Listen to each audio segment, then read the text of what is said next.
Boa tarde, Brasil. Graças a Deus, mais um sábado. E eu estou muito contente porque na semana passada nós apresentamos uma matéria mostrando o Fernando Rolim nos Estados Unidos. Um brasileiro, como eu comentei, com tralhas brasileiras, indumentária de gaúcho, valorizando a nossa pátria fora do Brasil também. E por essa razão eu fiz questão no dia de hoje de abrir o nosso programa mais uma vez valorizando a bandeira da nossa pátria. Afinal de contas, somos todos brasileiros e detemos a melhor raça de equídeos marchadores do mundo, em específico, no nosso caso, os asininos e os moares da raça pega. Então, com isso, eu quero começar o programa da tarde de hoje, meus companheiros. Nós vamos falar um pouco também com relação a 36ª Bishop Mill Days, temos uma continuação dela. Nós vamos mostrar alguns carroções com música. E o que eu queria comentar também é uma coisa muito interessante, porque no Brasil você escuta muito falar assim, por que a mula vale mais do que o burro? Por que um gosta mais do burro, o outro gosta mais da mula? E a tradição brasileira valoriza mais as fêmeas em detrimento dos machos. Isso é uma questão que hoje se pergunta para a maioria do pessoal, eles falam assim, porque a mula é mais bonita, porque a mula tem mais cobertura muscular, porque a mula isso, porque a mula aquilo. E, na verdade, os animais, as mulas, no passado, eram muito usadas para carga. Então, esse preconceito contra as mulas, embora muita gente não saiba disso, vem lá da época do Império, lá de trás, quando essas mulas, esses burros, eram usados como animais cargueiros de metais de mineração mesmo, com peso violento nas costas. Então, o que acontecia? A vida útil da fêmea era o dobro da vida útil do macho. E aí sim é que ela tinha mais valor, porque naquela época era mais ou menos como o carro de hoje. Se um carro pode durar 20 anos, para que eu vou comprar um que só dura 10? Então, essa era a grande sacada da fêmea em relação ao macho. Por quê? Porque com aquele excesso de peso nas costas, eles carregavam muita carga. No momento em que esses animais iam urinar, existe uma leve diferença de postura na hora do ato de urinar, da fêmea e do macho. O macho, normalmente, ele se atira um pouco mais para frente e deixa a região do osso sacro atrás em cima, na ligação de dorso, lombo para garupa, naquela passagem, ele deixa ela um pouco mais esticada e estirada. Com aquele peso todo, o que acontecia? Aquela região toda ficava cada vez mais e mais fragilizada. Quando essa região chegava no limite do uso do desgaste, eles não aguentavam mais. E pelos machos se postarem dessa maneira, como eu falei, diferente em relação às fêmeas, é que os machos tinham apenas a metade da vida útil. Por esta razão, senhoras e senhores, desde os mais remotos tempos é que as mulas valem mais do que os machos. E não por razões como a orelha é mais bonita, a garupa é mais redonda e etc. e tal. A razão antiga e tradicional é essa. Depois viemos com vários outros folclores. Existe uma pequena diferença na garupa, no pescoço, que vem do jumento? Existe. Ela é discreta, mas ela existe. Quando você procura fazer uma capação, segundo alguns preceitos também de antigos, 2 dias antes da cheia, para encher garupa e não sei o quê, normalmente esses machos passam a apresentar uma aparência, uma estrutura física mais semelhante à das fêmeas. E existe também, vale a pena salientar, muitas vezes vem em casa a gente que não quer a fêmea de jeito nenhum, ele só quer o macho. Por quê? Por causa do cio. Então, hoje, o que acontece? A gente trabalha uma mula durante um ano inteiro para disputar um carro na Nacional. Essa mula vem, ela está uma maravilha, ela está redondinha, ela funciona como um relógio. Aí, naquele abençoado dia da Nacional, ela dá cio. E isso não acontece com o macho. Então, o que acontece? De 80% a 90% da procura dos consumidores é por fêmeas, isso é inegável. Agora, os consumidores das fêmeas, algumas vezes levam os machos por entender que eles suprem a necessidade que eles estão procurando. Isso jamais acontece com o camarada que está procurando o macho.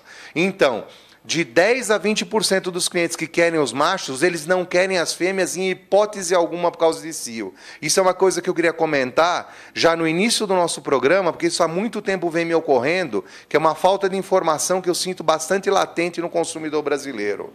E agora vamos mostrar as nossas imagens, então, com relação ao 36º Bishop Mill Days, uma continuação, de novo, dessa semana. Conforme anunciado desde o programa anterior, o carroção agora com música e muita alegria por parte deles, uma verdadeira festa. Mais para frente um pouquinho, nós vamos falar sobre caracterização dos jumentos americanos mamutes. Então, mais ou menos, eu queria que vocês prestassem atenção na estrutura física dessa mula, para vocês terem ideia o que eu vou falar com relação ao mamute depois. Então, longe do chão, toda fina e desproporcional.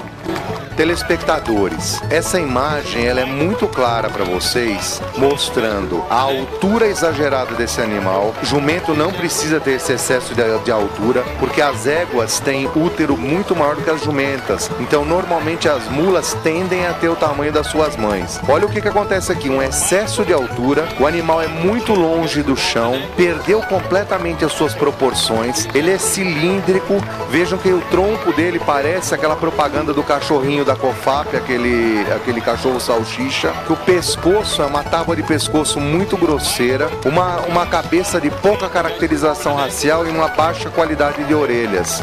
Vocês vão notar também que o animal praticamente não tem garupa. Me desculpem, é até um exagero falar isso e talvez até um pecado, mas é muito pobre em relação a todo esse tamanho desse animal. Então, vocês percebem também que ele já tem um ligeiro problema de cobertura muscular na região do osso sacro. Ali já começa a apresentar um leve desligamento, que no caso dele eu até acredito que ele mascarou isso com o próprio bacheiro. Essa garupa pequena, muito pobre, muito curta, com uma inserção de cauda alta que o jumento pega não tem, e uma pobreza muscular muito grande. Essa pobreza muscular grande, imensa, ela inclusive desce para os membros depois, onde você vê que praticamente ali atrás só tem osso. Ora, se o motor do animal tá atrás, se o empurrador dele tá atrás, como é que esse trem vai andar para frente se não tem perna e não tem garupa? Mais uma vez, a solução para eles é o jumento pega. Agora para vocês, amigos gaúchos, até o Cusco vai em cima do carroção americano balangando a cauda. Amigos brasileiros, de um modo geral, o Cusco pro gaúcho é o cachorro. A alegria dos americanos é tão grande que até o cachorro viaja balangando a cauda em cima do carroção no meio de uma festa maravilhosa como essa. Meu povo, até as odaliscas americanas estão na tela montadas em mulas. Aí os tradicionais delegados americanos da época do Velho Oeste, os que iam pegar os ladrões em um curto espaço de tempo e precisavam de muita velocidade, iam a cavalo. Aqueles que buscavam os bandidos que estavam mais longe ou que também estavam em mulas e a viagem, o percurso ia ser mais comprido, iam nas suas mulas, por isso que essa tropa está mesclada. Na verdade, gente, isso é brincadeira, não é verdade. Nós estamos mostrando só o lado figurativo dessa grande festa e brincando, mas é muito importante que a gente mantenha o pessoal do cavalo junto com o pessoal das mulas, porque eu acho que festa é festa e nós temos que manter todo mundo junto. E é a única maneira que a gente tem de trazer o consumidor do cavalo para o mercado do muar. Muitas vezes eu vejo o pessoal falando, não, vamos fazer uma festa exclusiva só de mulas. Aos meus olhos isso é uma atitude completamente errada, porque aí o consumidor do cavalo vê de uma maneira hostil essa posição do muladeiro. E nós precisamos do contrário, nós precisamos de fraternidade, de união. Então, cada vez mais, eu acho que nós temos que mostrar aos que amam os cavalos que eles também são muito bem-vindos para o nosso mercado, comprando ou não as nossas mulas, mas pelo menos convivendo fraternalmente conosco, enobrecendo o mercado da equidicultura brasileira. Bishop Mill Days tem direito, inclusive, a mulas aladas, simbolizando anjos. Olha a que ponto eles chegam com as mulas lá. Okay. Last Saturday in June, and we'll sell all 3 of these mule yearlings at the sale. So that's Action Jackson back there with the guy with the top hat on. He looks pretty proud of himself.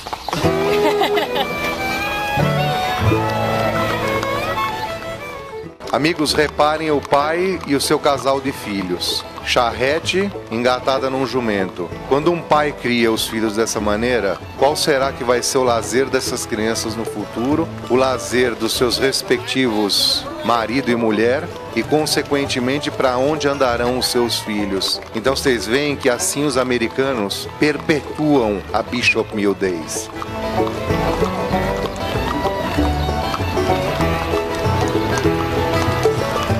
Meus compatriotas telespectadores de todo o Brasil, com isso nós vamos encerrando o programa dos americanos com essa charretinha, meio carrocinha, com uma bandeira americana. E nós, por nossa vez, aqui no Brasil, mais uma vez, com o nosso sagrado pavilhão nacional. Eu desejo a todos vocês, mais uma vez, uma boa tarde, uma semana maravilhosa, e para a semana que vem, no próximo sábado,